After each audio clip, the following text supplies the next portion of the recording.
Hey, today we're going to talk about how we can actually step outside of ourselves and our stress patterns, see a different perspective, learn a new lesson, and let go of some old baggage like limiting beliefs or stuck emotions, because we actually do store memory in packages. This comes from a concept in gestalt therapy where we understand that the whole is greater than the sum of the parts. We can actually integrate different areas of stress back into our knowledge base for better flexibility and better performance and better attitude and better behavior, better results. So let's check it out.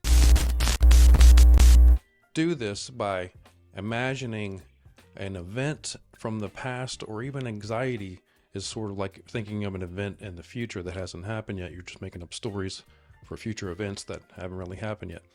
Something from the past might be a real memory, but it could be a little distorted.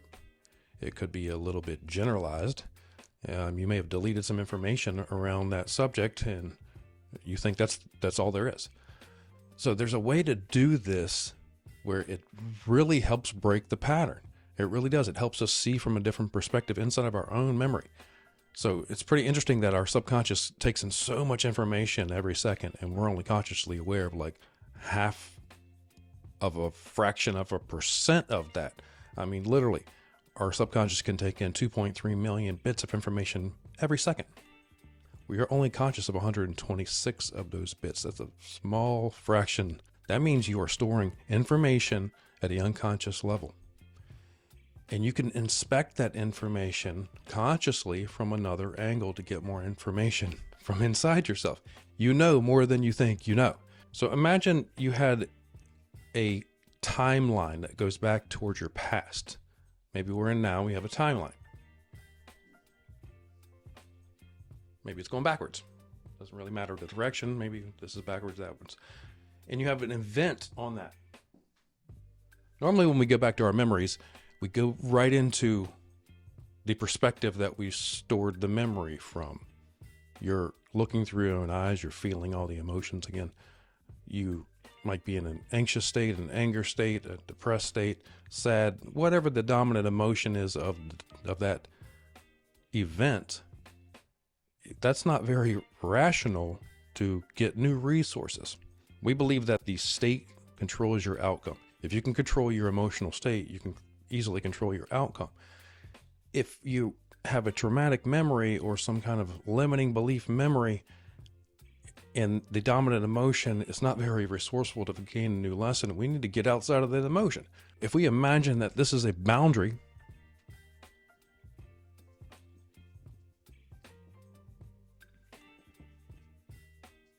and if you haven't already, go ahead and hit that like button, subscribe to the channel.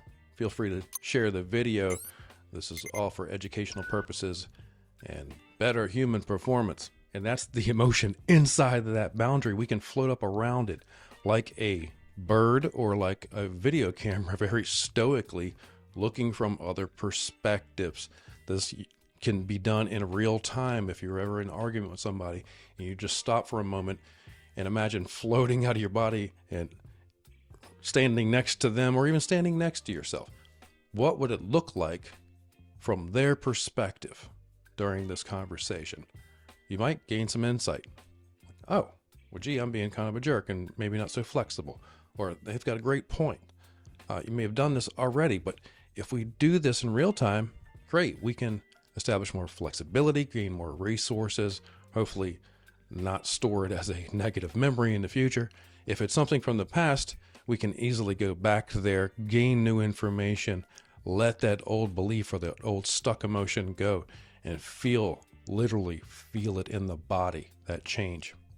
That's what we like to see. If we can feel it in the body, we can do it in real time. We do teach this in our neurolinguistic programming classes. This is actually from Time Techniques, Time Integration for Maximum Empowerment. It's also a dissociative technique.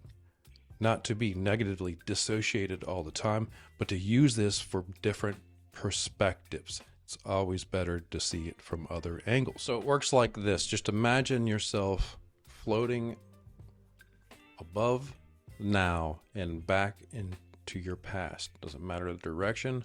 Just imagine you're floating back into your past to whatever that particular event is.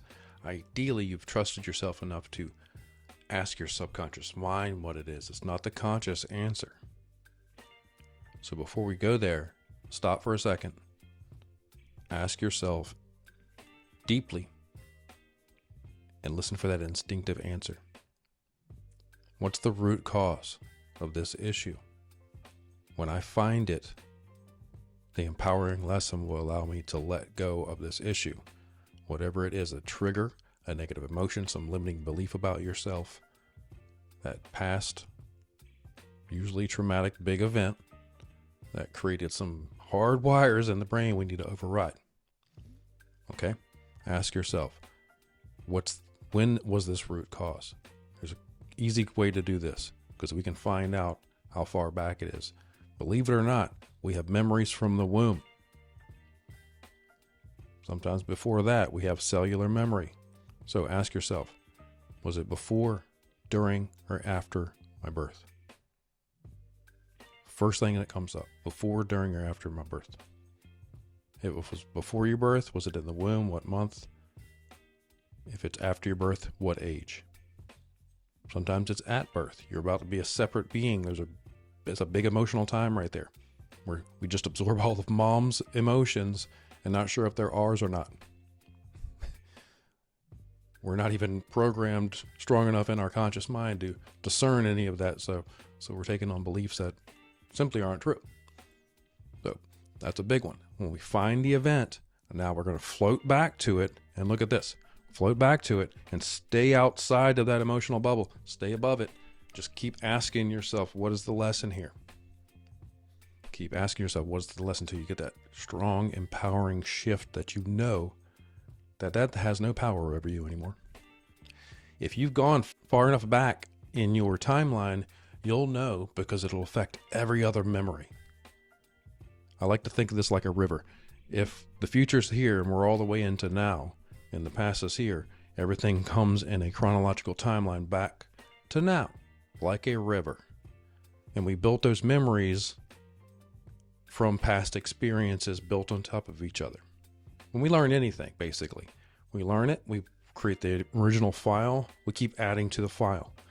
If this was the original file and we kept adding to it, we need to go back to the original file. If we do it well enough and trust ourselves deeply enough to find that root event, no matter how far back it is on the timeline, we'll know because it'll be gone. And we'll have that huge shift in our life. We'll really break through. Again, we teach this in our NLP practitioner, and I'd love to see you in class helping yourself and others. See you next time. Self-care is a real thing.